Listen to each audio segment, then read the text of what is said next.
Ladies and gentlemen, boys and girls, children of all ages, welcome to the Robert Sports Show. I'm your host, Robert. Alright, we are 100 days away from the 2026 Daytona 500. It is Friday, November 7th. We're just a week off of the past 2025 season. Still a lot of talk about the playoffs, what to do, what not to do. I know, according to Jordan Bianchi, the three things that are in play: the full season 36 race point system, the original chase format, 10 races, and then the 3-3-4 format. I know I've made my own format up, and I've talked about some of the videos. And my format, we would have crowned the same champion that we did. Full season format, we would have crowned the same champion we did. I understand the playoff derangement syndrome that a lot of people have. But one thing that I've kind of been paying attention to is a lot of people are, I'm a Denny Hamlin fan. I was heartbroken as well. But a lot of people are like, poor Denny, poor Denny, poor Denny. If it wasn't for the playoffs, if it wasn't for the system, he would have won. He was the best car at Phoenix. I can remember a time where the champion finished dead last at the final race and was still champion. I don't understand. We wanted everything to be on this one race when technically you have to earn your way to that one race. And things do happen in that one race. I hate it for Denny, trust me. 3 laps away from championship and that happens. But it's not the format's fault when you can't blame the format for Joe Logano last year and then blame the format for Denny Hamlin not winning this year. When without the current format, Denny Hamlin wasn't even in contention for a championship. It took the format to get him to Phoenix to get him a shot at winning the championship. If we had full season points, Denny Hamlin would have been, based on what the overall points. I know, that everybody's racing differently, but that's more accurate than the Winston Cup shit. Denny wouldn't have been in contention. He could have led every lap and lost a win. He still wouldn't win a championship. It doesn't come down to one. It's come down to one race before, but everybody was fine with it. I think it's just the playoff derangement syndrome. But anyway, we are 100 days away. Let's profile car number 100. All right, first race for the number 100 was May 30th, 1950. Ace Scherner finished 20th. The last race was January 17th, 1965 at Riverside. Dick Goldstrain finished 15th. As I've said in some of the other videos, the triple-digit numbers went away in 1971. It was outlawed in the beginning of 1972 with the modern era of NASCAR coming in.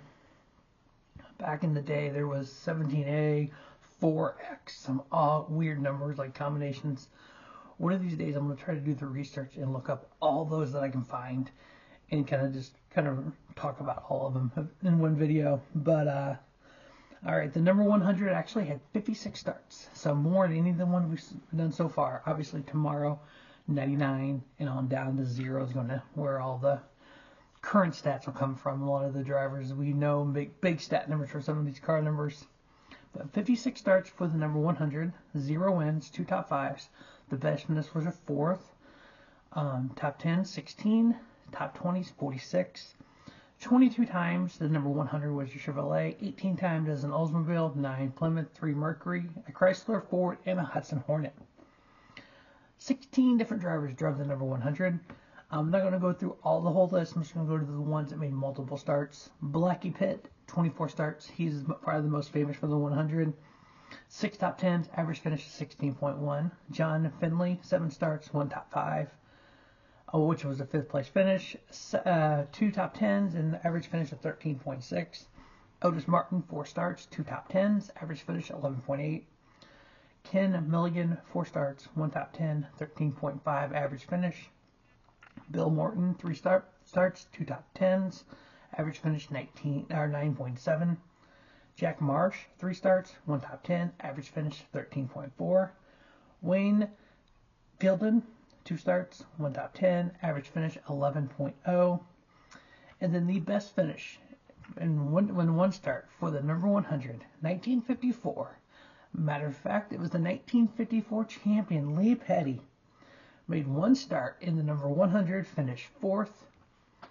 and went on to win the championship that year. His one very few starts not in Petty Enterprises. Believe it or not, he actually drove other numbers besides the 42 for Petty Enterprises. He actually drove the 43 for a little bit.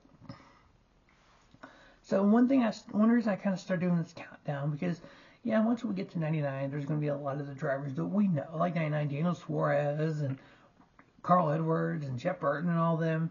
But there's also going to be drivers we don't talk about these days. And there's going to be drivers like a Blackie Pitt, like a Otis Martin, who have been forgotten. They are founding fathers of our sport. We all love and enjoy, but they've been forgotten.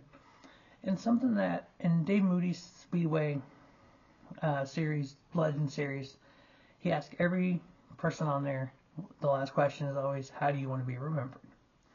Everybody comes up with this, and this. And one thing that the King Richard Petty said, and I take that's why I started doing videos like this, was, I just want to be remembered. I'm like, how can the greatest NASCAR driver ever not be remembered? But yeah, I get it. It's like drivers like a Blackie Pitt. How often do we talk about him? We don't, So as we do these countdowns, there's going to be unique drivers like that we're going to talk about. And then I know I had some big plans for this off season. Wasn't able to execute them all. I'm going to try to execute that for maybe a year to try to plan it all out and do it right. I'm going to talk about a lot of forgotten drivers in NASCAR, some of the best of the different decades and eras and whatnot. So there's a lot of history of the 77 years in NASCAR that honestly isn't really talked about much anymore, and it's not out there as much. I got to do some really deep diving research to get to some of it, and I enjoy that. And that's all also because of Dale Earnhardt Jr. If Dale Earnhardt Jr. didn't have his lost speedways on Peacock, I wouldn't want to look back at the history of the sport as much as I do. It's all because of Dale Jr. But anyway, that is car number 100, 100 days away from the 2026 Daytona 500. As always, thanks for watching Robert Sports Show. Don't just have a great day. Have a spiffy day. Robert Sports Show, your YouTube leader in sports channel content.